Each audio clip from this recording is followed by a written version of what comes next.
বদরের ময়দানে এই পাশে কোরাইশ, এই পাশে মুসলমানেরা। বিশ্বনবী জালাময়ী ভাষণ দিলেন, তোমরা দেখতে পাচ্ছ এটা বদরের ময়দান না, এটা আল্লাহর জান্নাত, ওই জান্নাতের দিকে ছোট।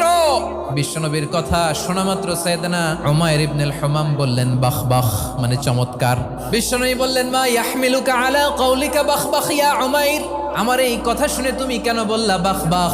ইয়া রাসূলুল্লাহ, আপনার এই কথা শুনে আমি বড্ড খুশি হয়েছি, আর আমি প্রত্যাশা করছি আমি যদি ওই জান্নাতের মালিক হতে পারি তাহলে কতই না ভালো হতো। সুবহানাল্লাহ বলেন। বিশ্বনবী বললেন উমাইর আনতা মিন আহলিহা, তুমি ওই জান্নাতের অধিবাসী, তুমি জান্নাতি। উমাইর চিন্তা করলেন আমি জান্নাতি, নবীর মুখ দিয়ে যখন বেরোইছে ওই জান্নাতে তো আমার ঢুকতেই হবে, কিন্তু হাতে 3টা খেজুর খেয়ে যদি জেহাদের ময়দানে যাই তাহলে জান্নাতে যেতে তো দেরি হয়ে যাবে। এই চিন্তা আসা মাত্রই খেজুর 3টাকে তিনি ছুঁড়ে মারলেন, তলোয়ার বের করে আল্লাহু আকবার বলে বদরের ময়দানে ঝাঁপিয়ে পড়লেন। আল্লাহর শত্রুদেরকে কচুকাটা করে এক পর্যায়ে শাহাদাতের সুধা পেয়ে নিজেও জান্নাতি হয়ে গেলেন। পড়েন সুবহানাল্লাহ।